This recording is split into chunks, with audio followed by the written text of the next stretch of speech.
السلام علیکم ورحمۃ اللہ وبرکاتہ۔ ان الحمد للہ والصلاة والسلام علی رسول اللہ، اما بعد، اعوذ باللہ من الشیطان الرجیم، بسم اللہ الرحمن الرحیم۔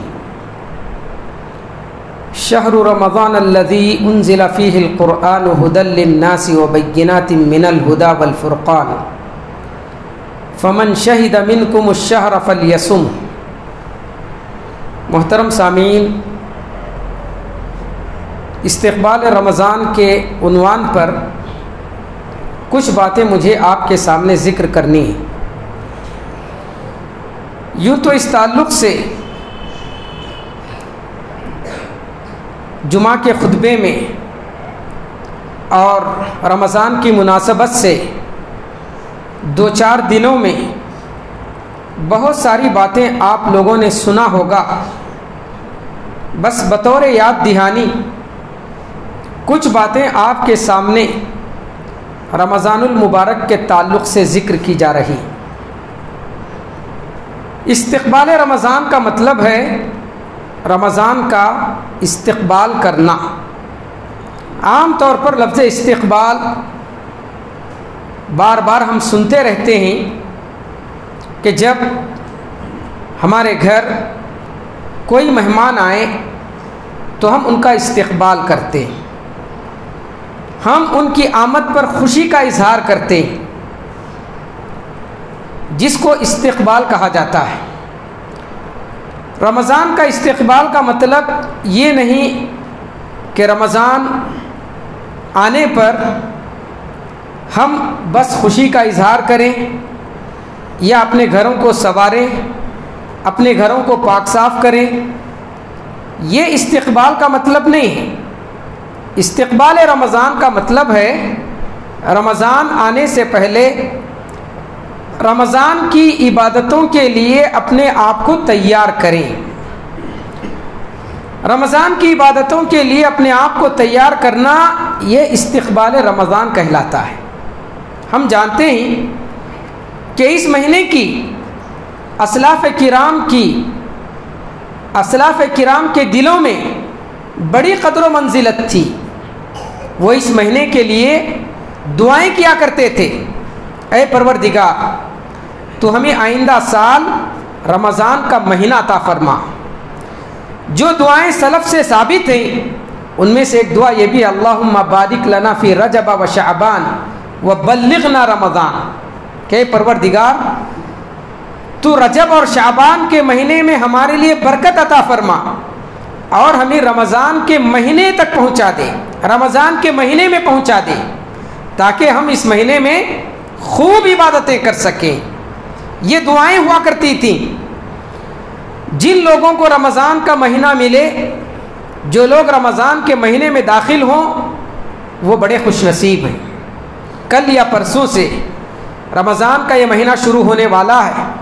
معلوم نہیں ہم میں سے کتنے لوگوں کو اللہ تعالیٰ یہ مہینہ عطا فرمائے، کیونکہ کوئی نہیں کہہ سکتا کہ کل تک ہم میں سے کون زندہ رہے گا۔ جن کو بھی یہ مہینہ نصیب ہو وہ بڑے خوش نصیب ہیں۔ کتنے ہی مسلمان آج ہمارے درمیان نہیں رہے جن کے دلوں میں یہ جذبہ تھا، جو یہ تمنا کیا کرتے تھے کہ اللہ تعالیٰ ہمیں رمضان کا مہینہ عطا کرے تاکہ ہم بھی اس مہینے میں عبادتیں کر کے اللہ تعالیٰ کا تقرب حاصل کریں۔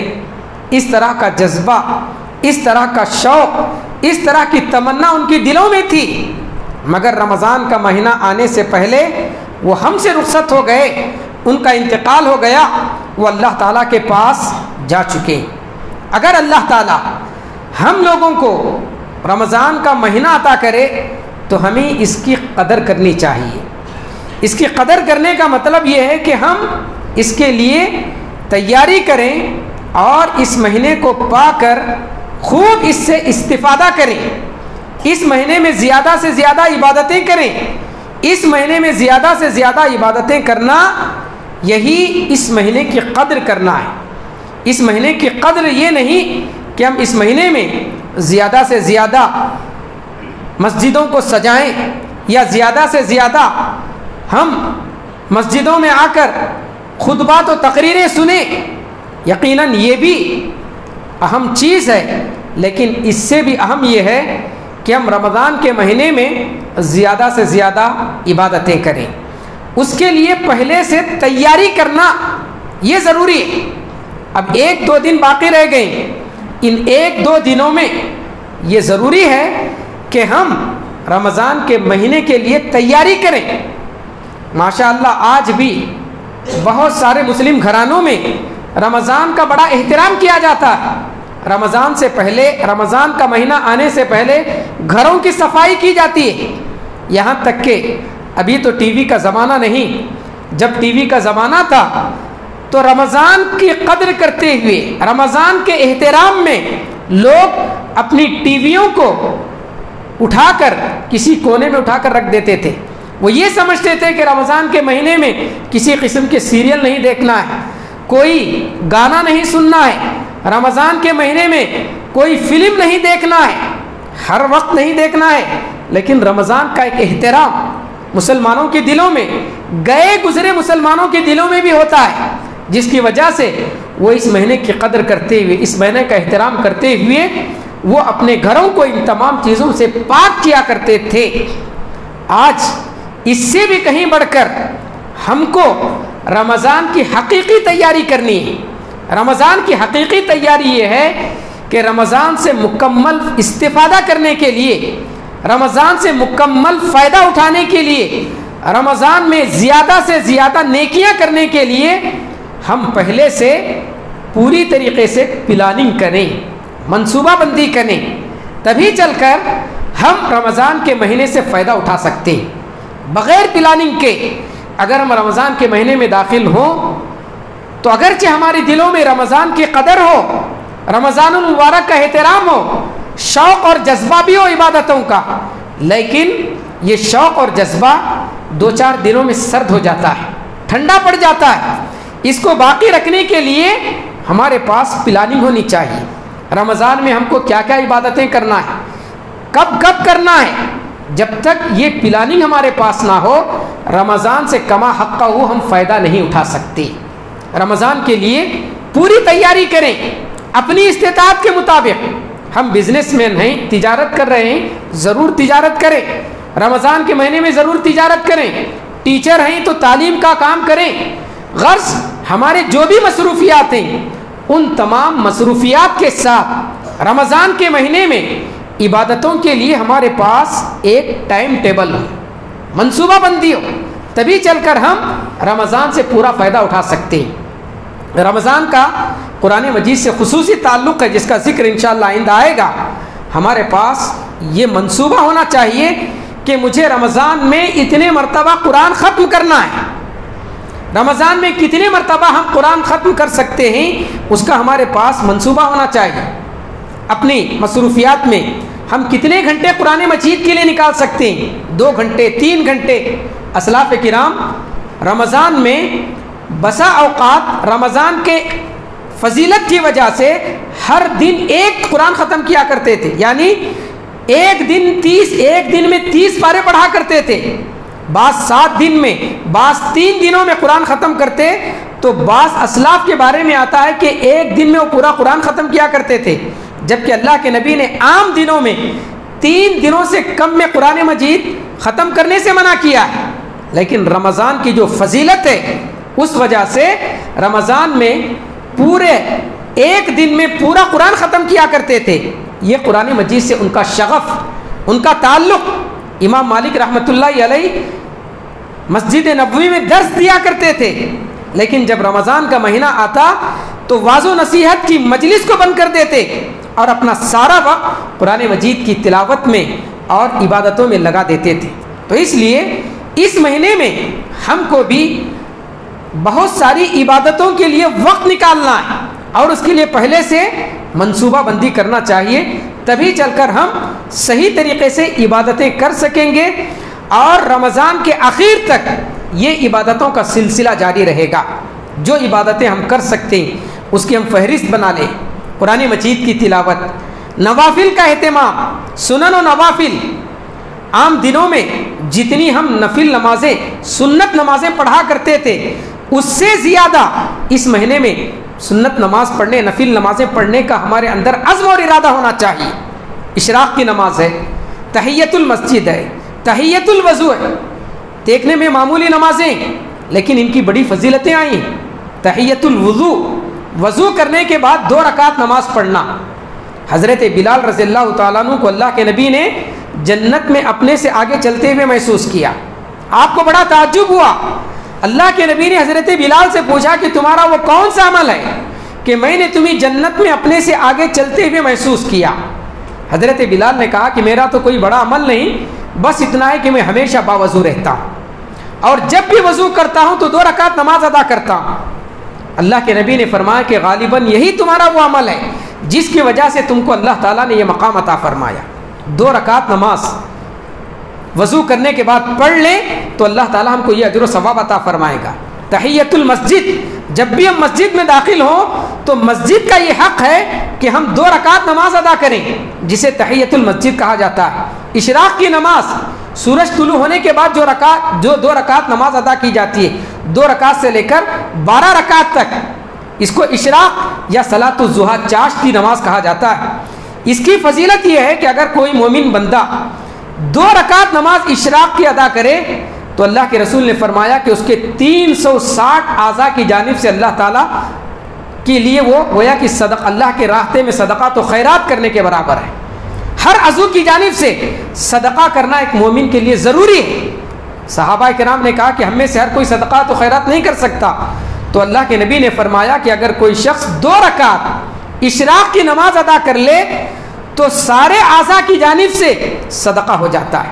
360 اعضاء کا صدقہ گویا کہ اس کی جانب سے ہو جاتا ہے۔ تو غرض دیکھنے میں چھوٹی چھوٹی سنتیں، اور اس کے لیے کوئی زیادہ وقت بھی نہیں لگتا ہے، 2-4 منٹ میں ہم 2 رکعت نماز ادا کر سکتے ہیں۔ بس ضرورت اس بات کی ہے کہ ہم پوری توجہ کے ساتھ اس کی طرف راغب ہوں اور اس کے لیے ہم پہلے سے پلاننگ کریں، تبھی چل کر یہ سارے کام ہم آسانی کے ساتھ کر سکتے ہیں۔ ذکر و اذکار کی بڑی فضیلت آئی ہے۔ اللہ کے نبی نے ہر موقع کے لیے ہمیں ذکر سکھلایا ہے۔ صبح و شام کے اذکار، مسجد میں داخل ہونے اور مسجد سے نکلنے کا ذکر، گھر میں داخل ہونے کی دعا، گھر سے نکلنے کی دعا، سونے کی، سو کر اٹھنے کی، استنجا جانے کی، استنجا سے باہر نکلنے کی، غرض زندگی کے ہر موڑ پر نبی نے ہم کو دعائیں سکھلائی ہیں۔ یہ مہینہ ان دعاؤں کو یاد کرنے کا بھی مہینہ ہے۔ ابھی جیسا کہ اعلان ہوا کہ جو طلبہ مدارس میں پڑھتے ہیں ان کے لیے قرآن مجید دہرانے کے لیے یہاں پر انتظام کیا گیا ہے۔ ایسے بھی ہمارے حلقے ہونے چاہیے، ہم علم حاصل کرنے میں کبھی بھی شرم محسوس نہ کریں۔ اللہ کے نبی کے پاس صحابیات آتی، عورتیں آتی، آ کر اپنے نجی معاملات اللہ کے نبی سے پوچھتی تھی۔ نبی کریم صلی اللہ علیہ وسلم عورتوں کے مسائل بیان کرنے میں شرماتے۔ حضرت عائشہ رضی اللہ تعالیٰ عنہ ان عورتوں کو اپنے گھر میں لے جاتی اور ان کے مسئلے کو واضح کر دیتی، ان کے سوالات کا جواب دیتی۔ تو اس طریقے سے دین سیکھنے میں ہمیں شرم محسوس نہیں کرنی چاہیے۔ ایسے حلقے ہونے چاہیے جہاں پر ہم قرآن مجید کی کچھ صورتیں یاد کریں، کچھ دعائیں ہم یاد کریں۔ غرض اس مہینے کے لیے ہم 2 دن میں پہلے سے پلاننگ کر لیں، کیا کیا ہم کو عبادتیں کرنا ہے، کب کب کرنا ہے، اس کا ٹائم ٹیبل ہمارے پاس ہو۔ بغیر پلاننگ کے اگر ہم رمضان کے مہینے کو گزاریں گے تو یقیناً اس کا جیسے فائدہ اٹھانا ہے ویسے فائدہ ہم اٹھا نہیں سکتے۔ رمضان کا مہینہ یہ کوئی معمولی مہینہ نہیں، اس مہینے کی اور اس مہینے کی عبادتوں کی بڑی خصوصیات اور بڑی فضیلتیں آئی ہیں۔ رمضان کے مہینے کی جو خصوصیات ہیں اس میں پہلی خصوصیت یہ ہے کہ اللہ تعالیٰ نے اسی مہینے میں ساری آسمانی کتابیں یا اکثر آسمانی کتابیں اللہ تعالیٰ نے اسی مہینے میں نازل فرمائی۔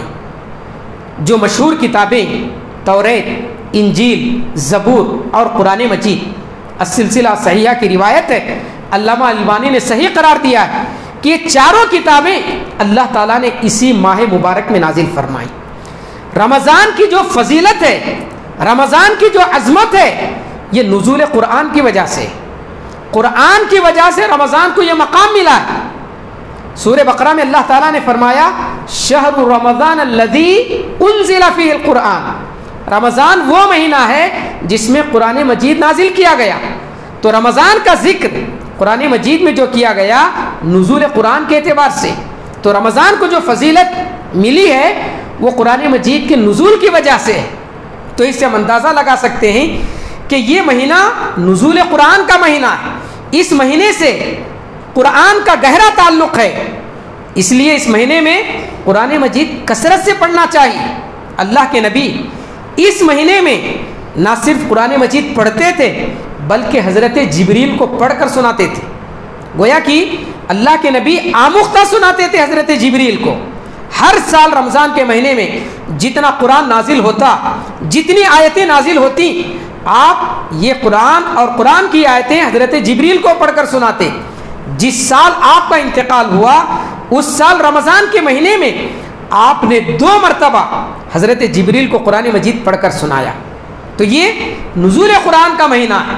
قرآن مجید یہ اللہ تعالیٰ کی سب سے بڑی نعمت ہے، سارے انسانوں کی ہدایت کا سامان ہے۔ دنیا کے لیے آج کوئی بھی ملک چاہے وہ کتنا ہی ترقی یافتہ، وہ یہ دعویٰ نہیں کر سکتا کہ اس کے پاس ایسا دستور ہے، ایسا قانون ہے، ایسی کتاب ہے جس میں اس کے ملک کے مسائل کا حل موجود ہے۔ کوئی بھی دعویٰ نہیں کر سکتا۔ آج آپ کتنے بھی ترقی یافتہ ملک کو دیکھ لیجئے، بہت سارے مسائل میں گھرا ہوا ہے۔ ہر ملک، امریکہ ہو یا اسرائیل، اس کے اپنے بے شمار مسائل ہیں، ان کے پاس ان مسائل کا حل نہیں۔ دنیا کے تمام مسائل کا حل، چاہے دنیا کتنا بھی ترقی کر لے، کوئی بھی ملک کتنا ہی ترقی یافتہ ہو، ان تمام لوگوں کے یا ان تمام ممالک کے تمام مسائل کا حل صرف اور صرف قرآن مجید میں ہے، اور قرآن مجید کا چیلنج ہے۔ قرآن مجید کا یہ چیلنج ہے، دنیا چاہے کتنی بھی ترقی کر جائے، اس ترقی یافتہ دنیا کی رہنمائی کرنے کا سامان قرآن مجید میں موجود ہے۔ وَلَا يَأْتُونَكَ بِمَثَلٍ إِلَّا جِئْنَاكَ بِالْحَقِّ وَأَحْسَنَ تَفْسِيرًا۔ اللہ تعالیٰ فرماتا ہے کہ وہ آپ کے پاس چاہے کوئی بھی مسئلہ لے آئیں، کتنا بھی بڑا مسئلہ لے آئیں، ہم اس کا بہترین حل آپ کو پیش کریں گے۔ إِنَّ هَذَا الْقُرْآنَ يَهْدِي لِلَّتِي هِيَ أَقْوَمُ، یہ قرآن وہ راستہ دکھاتا ہے جو سب سے سیدھا صحیح راستہ دنیا اور آخرت کا اگر ہم چاہتے ہیں تو قرآن مجید میں موجود ہے۔ تو یہ اتنی عظیم کتاب ہمارے پاس موجود ہے، یہ اللہ تعالیٰ کی بڑی نعمت ہے۔ ہم بڑے خوش نصیب ہیں کہ اللہ تعالیٰ نے ہم کو یہ عظمت والی کتاب اس ماہ مبارک میں عطا کیا ہے۔ تو اس لیے اس کتاب سے ہمارا گہرا تعلق ہونا چاہیے۔ اس کتاب کو نہ صرف پڑھنا ہے بلکہ اس کتاب کو سمجھنا بھی ہے۔ سمجھ کر پڑھنا یہ قرآن مجید کا ہم پر حق ہے۔ حق کسے کہتے ہیں؟ اگر ہم اسے ادا نہ کریں تو ہم گنہگار ہوں گے۔ میں نے آپ سے 10 روپے لیا، اگر واپس نہ کروں تو قیامت کے دن آپ میرے گریبان پکڑیں گے، کیونکہ آپ کا حق ہے۔ قرآن مجید سمجھ کر پڑھنا یہ ہر مسلمان کا حق ہے۔ صرف قرآن مجید پڑھنا نہیں، سمجھ کر پڑھنا۔ اگر ہم سمجھ کر نہیں پڑھیں گے تو قیامت کے دن اللہ ہم سے پوچھے گا، کتاب انزلناہ الیک مبارک لیدبروا آیاتی، یہ ایک بابرکت کتاب ہے جو ہم نے آپ پر نازل کی تاکہ لوگ اس کی آیتوں میں غور و فکر کریں۔ اس کا مقصد بتایا گیا نزول قرآن کا۔ جو لوگ قرآن مجید میں غور و فکر نہیں کرتے ان کے لیے بڑی سخت وعید آئی ہے۔ کہا گیا افلا یتدبرون القرآن ام علی قلوب اقفالها، کیا یہ قرآن مجید کی آیتوں میں غور و فکر نہیں کرتے یا ان کے دلوں پر تالے لگے ہوئے؟ دنیا کے سارے مسائل پڑھنے کے لیے ہمارے پاس وقت ہے، قرآن مجید پڑھنے اور سمجھنے کے لیے ہمارے پاس وقت نہیں۔ بعض لوگ یہ سمجھتے ہیں کہ قرآن مجید سمجھنے کے لیے بہت بڑے علم کی ضرورت ہے، 10-15 علم میں ماہر ہوں گے تبھی چل کر ہم قرآن مجید سمجھیں گے، اور یہ بات لوگوں کے ذہنوں میں بٹھا دی گئی ہے۔ یہ علماء کے پڑھنے کی کتاب ہے، عام لوگ اسے سمجھ نہیں سکتے، یہ غلط بات ہے۔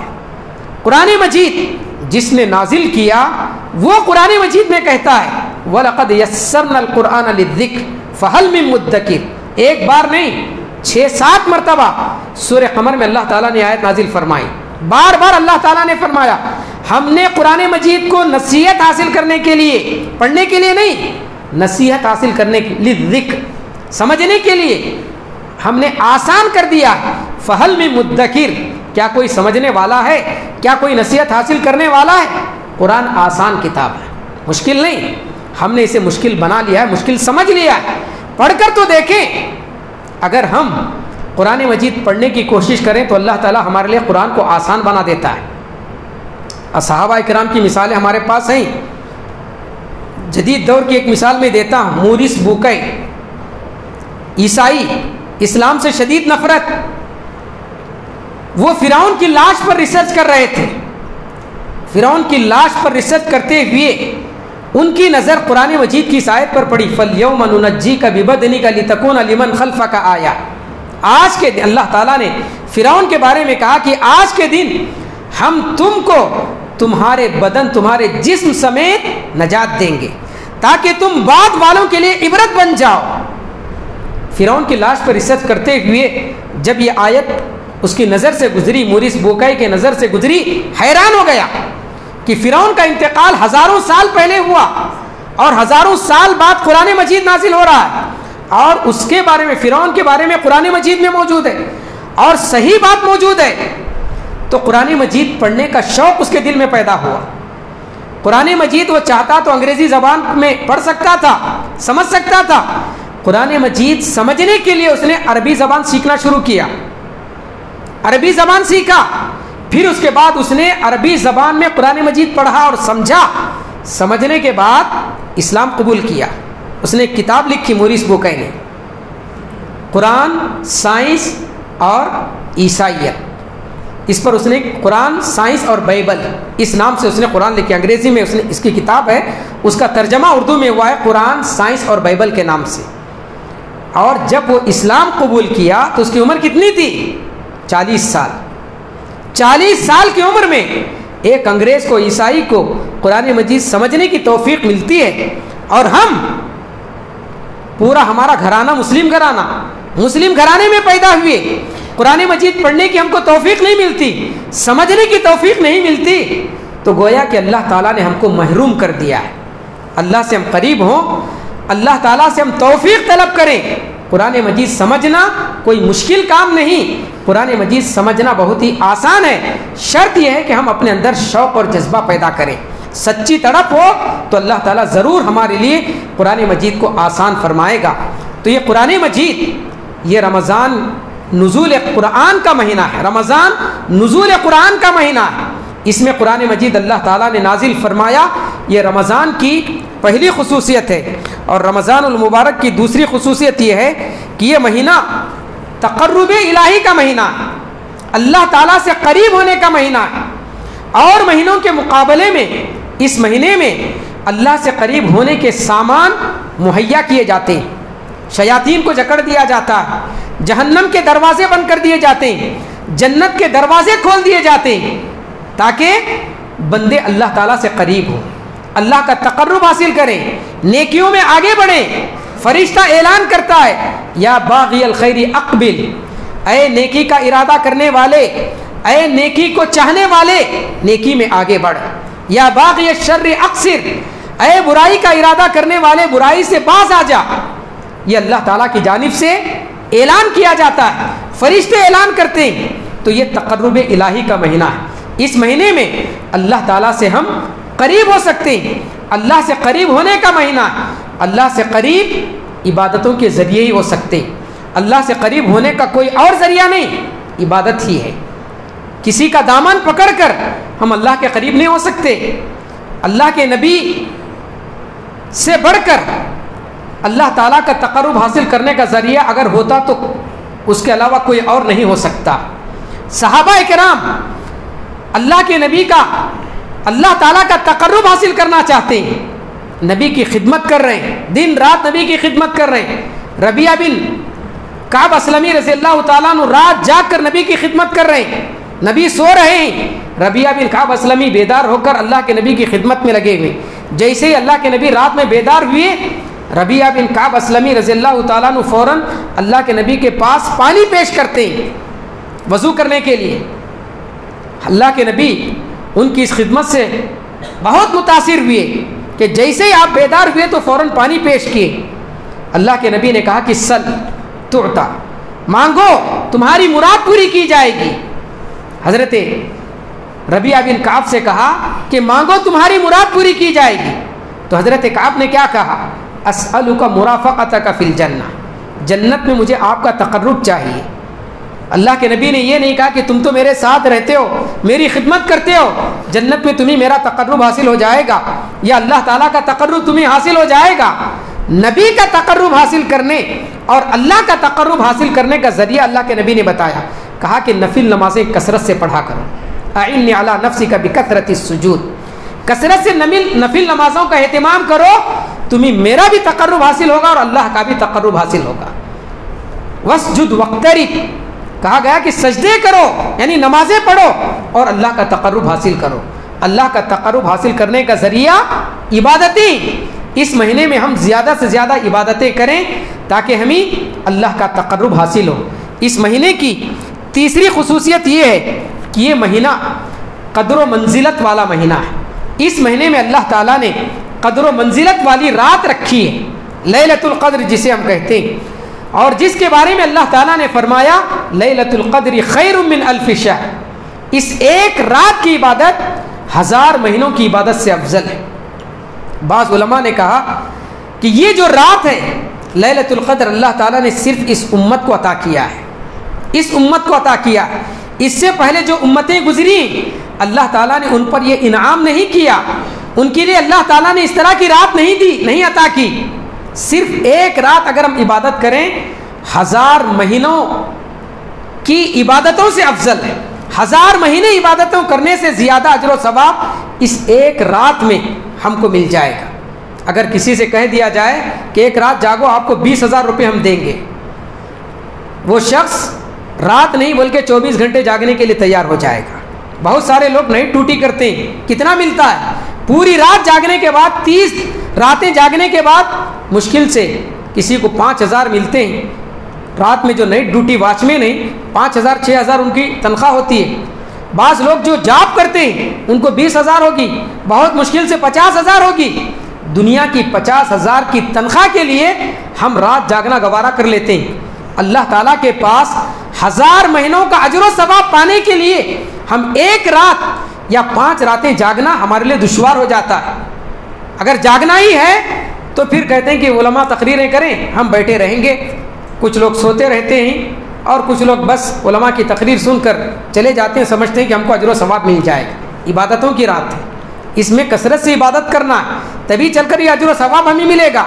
یہ معمولی رات نہیں، یہ معمولی مہینہ نہیں، یہ قدر و منزلت والا مہینہ ہے، اور اس مہینے میں یہ جو رات رکھی گئی ہے یہ قدر و منزلت والی رات ہے۔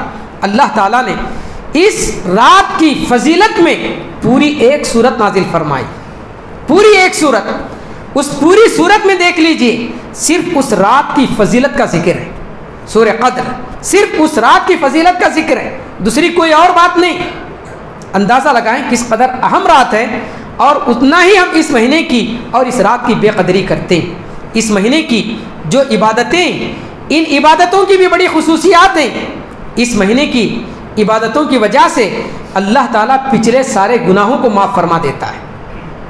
رمضان کی جو عبادتیں ہیں، اہم عبادت روزہ ہے، قیام اللیل ہے، اور پھر شب قدر کی عبادتیں۔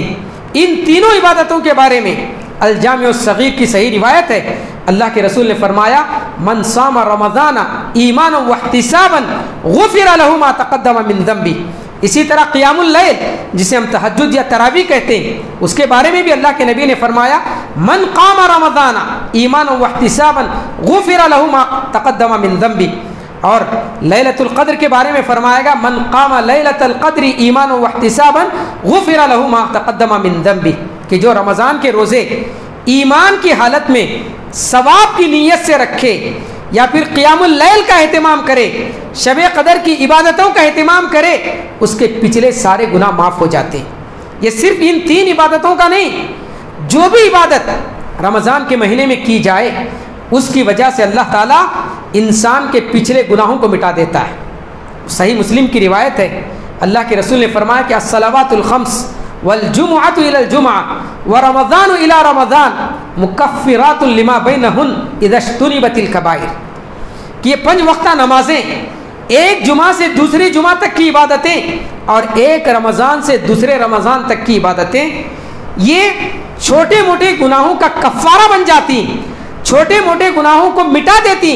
اذا اجتنبت الکبائر، اگر کبیرہ گناہوں سے اجتناب کیا جائے، کبیرہ گناہوں سے باز رہیں تو اللہ تعالیٰ چھوٹے موٹے گناہوں کو ان عبادتوں کی برکت سے مٹا دیتا ہے، معاف کر دیتا ہے۔ تو یہ اس مہینے کی عبادتوں کی خصوصیت ہے۔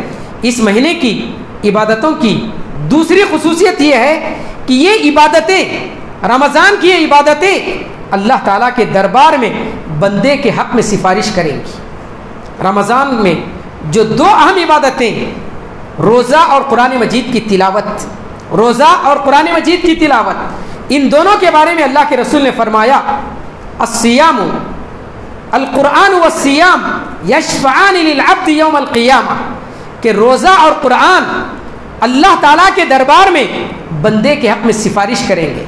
قرآن مجید کہے گا کہ پروردگار، میں تیرے اس بندے کو رات میں سونے سے روکے رکھا، یہ بندہ جاگ کر قرآن مجید کی تلاوت کیا کرتا تھا، فشفعنی فی، اس کے حق میں تو میری سفارش قبول فرما۔ روزہ کہے گا کہ پروردگار، میں دن میں اسے بھوکا پیاسا رکھا، میری وجہ سے یہ دن میں بھوکا پیاسا رہا، تو اس کے حق میں میری سفارش قبول فرما۔ فیشفعان، دونوں کی سفارش قبول کی جائے گی، دونوں کی سفارش بندے کے حق میں قبول کی جائے گی۔ ہم رمضان کے روزوں کا اہتمام کریں، اسی طریقے سے قرآن مجید کی تلاوت کو ہم معمول بنا لیں، تو یہ دونوں اللہ تعالیٰ کے دربار میں ہماری سفارش کریں گے۔ اس دن جب کہ کوئی کسی کا کام آنے والا نہیں، بھائی بھائی کا دشمن بن جائے گا، بیوی شوہر سے بھاگے گی، غرض کوئی رشتہ دار کسی کے کام نہیں آئے گا۔ ایسے میں اگر کوئی چیز کام آئے گی تو وہ صرف یہ انسان کی نیکیاں، یہ اعمال اللہ تعالیٰ کے دربار میں کام آئیں گے، اور یہ عبادتیں اللہ تعالیٰ کے دربار میں مومن کے حق میں سفارش کریں گے۔ جو شخص اس مہینے میں عبادتیں کرتا ہے، اللہ تعالیٰ ان عبادتوں کی وجہ سے اسے جنت میں داخل فرماتا ہے۔ اللہ کے رسول صلی اللہ علیہ وسلم نے فرمایا، صحیح بخاری کی روایت ہے، من آمن باللہ ورسولہ واقام الصلاۃ وصام رمضان کان حقا علی اللہ ان یدخلہ الجنہ، جو شخص اللہ اور اس کے رسول پر ایمان لے آئے اور 5 وقتہ نمازوں کی پابندی کرے، وصام رمضان، رمضان کا اپنے خصوصیت کے ساتھ ذکر فرمایا، رمضان کے روزے رکھے، تو اللہ تعالیٰ پر حق ہے کہ اس بندے کو جنت میں داخل فرمائے۔ اللہ نے اپنا حق قرار دیا کہ جو رمضان کے روزوں کا اہتمام کرے گا، اللہ تعالیٰ اسے ضرور جنت میں داخل فرمائے گا۔ نہ صرف جنت میں داخل فرمائے گا بلکہ پورے اعزاز کے ساتھ اللہ تعالیٰ اسے جنت میں داخل فرمائے گا۔ باب الریان سے جنت کے 8 دروازے، ان میں سے ایک دروازہ روزے داروں کے لیے خاص کر دیا گیا ہے، صرف اس سے روزے دار ہی داخل ہوں گے۔ کس قدر اعزاز ہے، کتنا بڑا اعزاز ہے روزے داروں کے لیے، رمضان کی قدر کرنے والوں کے لیے اور رمضان میں عبادت کرنے والوں کے لیے۔ رمضان کی عبادتوں سے بندہ جنت میں اعلیٰ مقام حاصل کرے گا، اعلیٰ مقام جنت میں، صدیقین کا مقام، شہداء کا مقام، نبیوں کے بعد صدیقین کا درجہ ہے، پھر اس کے بعد شہداء کا مقام ہے۔ شہادت اور صدیقیت یہ اعلیٰ مقام ہے۔ رمضان کی عبادتوں سے ہم صدیقین کا مقام حاصل کر سکتے ہیں۔ ابو بکر رضی اللہ تعالیٰ عنہ کو ہم صدیق کہتے ہیں، اور ان کے بارے میں ہمارا یہ عقیدہ ہے، انبیاء کے بعد سب سے افضل اس دنیا میں ابو بکر صدیق، ابو بکر صدیق، ابو بکر جو کہ صدیق ہیں۔ ابو بکر کو یہ اونچا مقام جو ملا ان کی صدیقیت کی وجہ سے، اور یہ صدیقیت کا مقام ہم رمضان کی عبادتوں سے پا سکتے ہیں۔ شہداء، شہادت، اللہ کی راہ میں اپنی جان قربان کرنے کو شہادت کہتے ہیں۔ نبی نے تمنا کی شہادت کی، لوددت ان اقتل فی سبیل اللہ، اللہ کے نبی نے تمنا کی کاش کہ مجھے اللہ کی راہ میں قتل کر دیا جائے، شہید کر دیا جائے، پھر مجھے زندہ کر دیا جائے، پھر مجھے شہید کر دیا جائے، پھر اللہ تعالیٰ مجھے زندگی عطا کرے، پھر مجھے اللہ تعالیٰ کی راہ میں قتل کر دیا جائے۔ 3 مرتبہ آپ نے شہادت کی تمنا کی۔ کتنا اونچا مقام ہوگا اندازہ لگائیں. لیکن جو شخص رمضان کی مہینے کی قدر کرے, اس مہینے میں عبادتوں کا اہتمام کرے, وہ کل قیامت کے دن صدیقین اور شہداء کی صف میں ہوگا. حضرت عامر الجہنی رضی اللہ تعالیٰ عنہ کی روایت ہے, وہ کہتے ہیں کہ ایک شخص اللہ کے نبی کے پاس آ کر کہنے لگا کہ اللہ کے رسول بتائیے, اگر میں آپ پر ایمان لے آؤں, 5 وقتہ نمازوں کی پابندی کروں, رمضان کے روزے رکھوں اور رمضان کی راتوں میں قیام کروں, فممن انا, میرا شمار کن لوگوں میں ہوگا؟ تو آپ نے فرمایا من الصدیقین والشہداء, تمہارا شمار صدیقین اور شہداء میں ہوگا. صدیقین اور شہداء رمضان کے روزے اور رمضان کی راتوں میں قیام کریں گے تو یہ اونچا مقام ہم حاصل کر سکتے ہیں, بلکہ شہید سے بھی اونچا مقام, شہادت سے بھی اونچا مقام رمضان کی عبادت کرنے والے کو حاصل ہوگا. حضرت طلحہ رضی اللہ تعالیٰ عنہ اپنا ایک خواب ذکر کرتے ہیں. رات میں انہوں نے خواب دیکھا کہ وہ جنت کے دروازے کے پاس کھڑے ہوئے.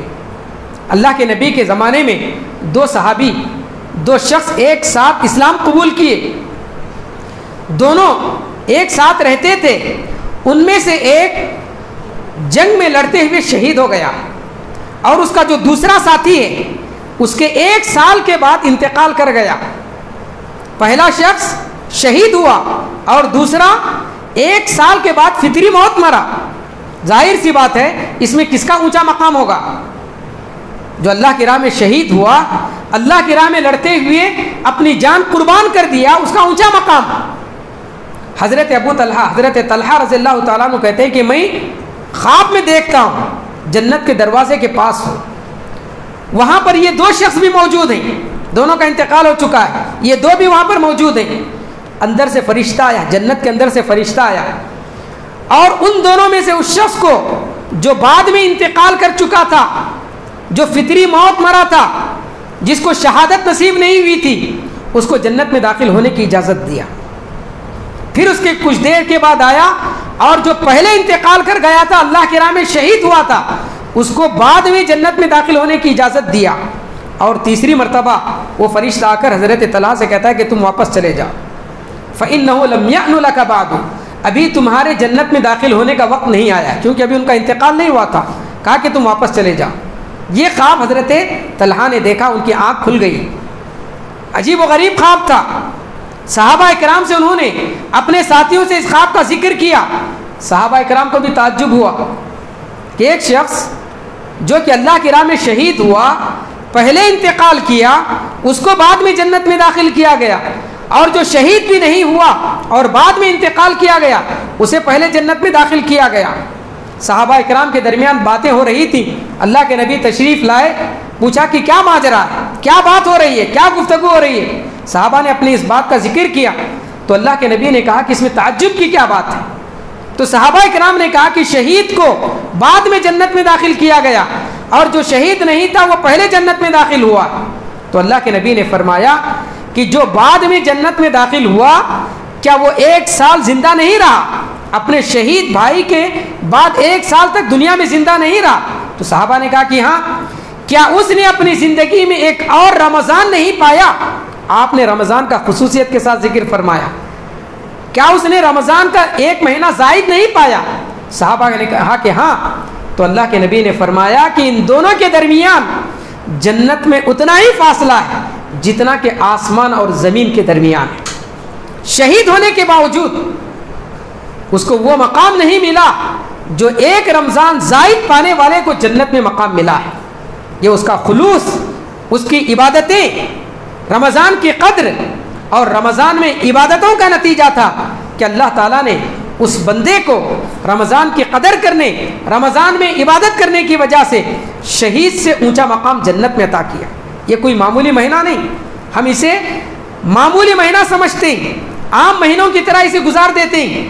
بہت سارے لوگ جب یہ مہینہ آتا ہے تو ان کے دلوں میں پہلے سے نیت ہوتی ہے, 2-4 روزے رکھ کر 2-4 دن عبادت کر کے جب کوئی دیکھنے والا نہیں ہوگا تو ہم پھر اپنی پرانی روش پر آ جائیں گے.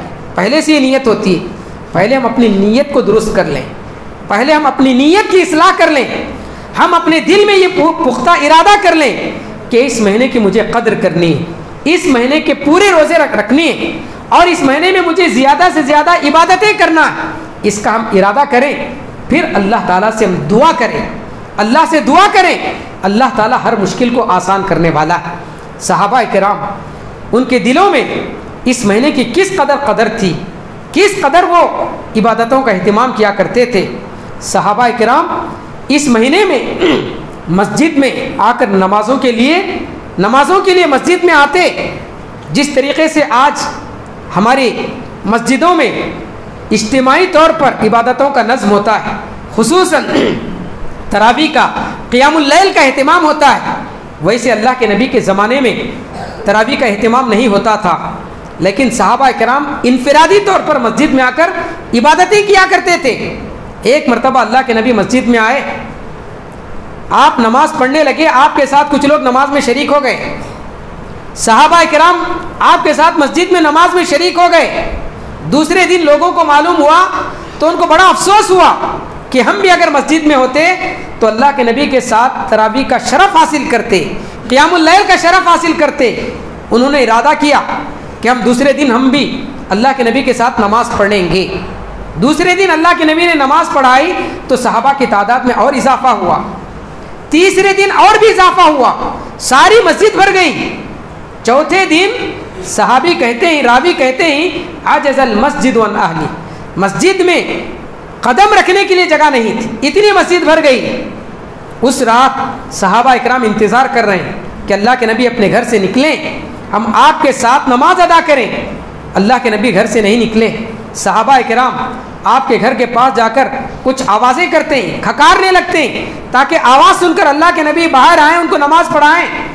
آپ گھر سے نہیں نکلے یہاں تک کہ سحری کا وقت ہو گیا۔